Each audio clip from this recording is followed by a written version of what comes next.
அஸ்ஸலாமு அலைக்கும் ரீசா ஃபேமிலி எல்லாரும் எப்படி இருக்கீங்க? ஸோ இன்றைக்கி வந்து ஒரு சிம்பிளான ஒரு ரெசிபி வீடியோ தான் நம்ம பார்க்க போகிறோம். என்னடா ஒரே ஒயிட் இன்க்ரீடியண்ட்டாக இருக்குதுன்னு நினைப்பீங்க. ஏன்னா நம்ம பண்ண போகிறது ரவா தேங்காய் பர்ஃபி தான் பண்ண போகிறோம். ஸோ ரொம்ப கம்மியான இன்க்ரீடியண்ட் தான், பார்த்தாலே உங்களுக்கு தெரியும். ஸோ என்ன எடுத்திருக்கேன், நெய் எடுத்திருக்கேன், அதுக்கப்புறம் வந்து சுகர் 1.5 கப்பு, அதுக்கப்புறம் பார்த்திங்கன்னா வந்து ஏலக்காய் பொடி பண்ணி வச்சுருக்கிறேன், அதுக்கப்புறம் பார்த்திங்கன்னா ரவா 1.5 கப்பு, தேங்காய் 1.5 கப்பு. ஸோ இந்த தேங்காய் பார்த்திங்கன்னா வந்து நம்ம அந்த ப்ரௌன் சைடு இல்லாமல் ஃபுல்லாக ஒயிட்டாக எடுத்து வச்சுருக்கணும். ஏன்னா பர்ஃபிக்கு அப்போ தான் நல்லாயிருக்கும்.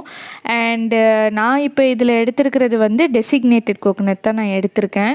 ஸோ ஃபஸ்ட்டு நம்ம நெய்யை ஆட் பண்ணிக்குவோம். அதுக்கப்புறம் வந்து பார்த்திங்கன்னா நம்ம லைட்டாக ரவாவையும் தேங்காவையும் வந்து லைட்டாக ரோஸ்ட் பண்ணிக்குவோம். இது ரோஸ்ட் பண்ணுறப்பே உண்மையிலே அவ்வளோ ஒரு மணமாக இருக்குங்க, கண்டிப்பாக எல்லாத்துக்கும் தெரியும்.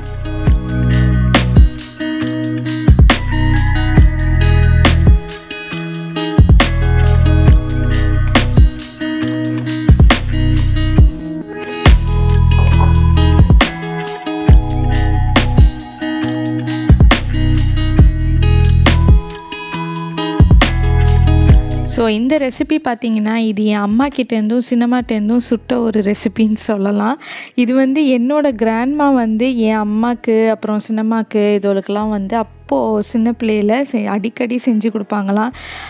இப்போ தானே நம்ம கடையிலலாம் ஸ்நாக்ஸ் அந்த மாதிரி வாங்குகிறோம், அப்போல்லாம் வீட்டில் அழகாக செஞ்சு இந்த மாதிரி ஹெல்த்தியான ஸ்நாக்ஸ் தான் கொடுப்பாங்க. ஸோ நீங்களும் உங்கள் அம்மாக்கிட்டலாம் கேட்டு பாருங்கள், கண்டிப்பாக எல்லாத்துக்கும் தெரிஞ்சிருக்கும். ஸோ இப்போ வந்து நம்ம ரவாவையும் கோகோனட்டையும் நல்லா ரோஸ்ட் பண்ணியாச்சு, அதை தனியாக எடுத்து வச்சிடலாம். இப்போ என்ன பண்ண போகிறோம்னா நல்லா 1.5 கப்பு சுகர் எடுத்திருக்கோம். ஸோ அதை வந்து வாட்டர் நல்லா அந்த சுகர் மூழ்கிற அளவுக்கு வாட்டரை ஆட் பண்ணிவிட்டு நம்ம அதை பாயில் பண்ண விட வேண்டியது தான்.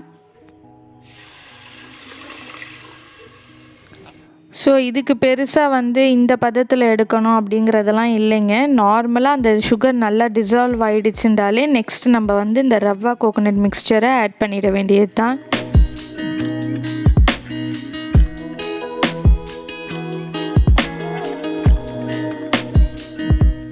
சுகர் நல்லா டிசால்வ் ஆகிடுச்சு. ஸோ இந்த ஸ்டேஜில் வந்து நம்ம அந்த மிக்ஸ்சரை அப்படியே ஆட் பண்ணிட வேண்டியது தான்.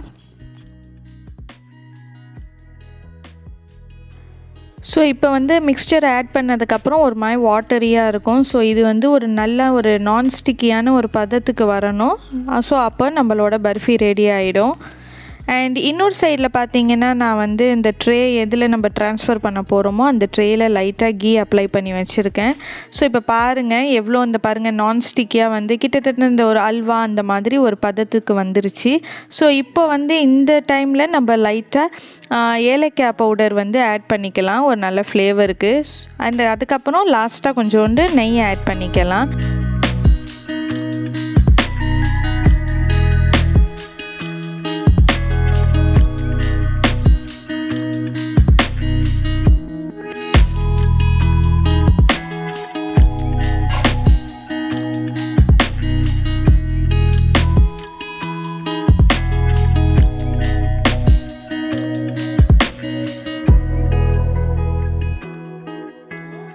ஸோ நம்மளோட தேங்காய் பர்ஃபி வந்து ஆல்மோஸ்ட் ரெடி ஆகிடுச்சு. இப்போ பீசஸ் போட்டுற வேண்டியது தான்.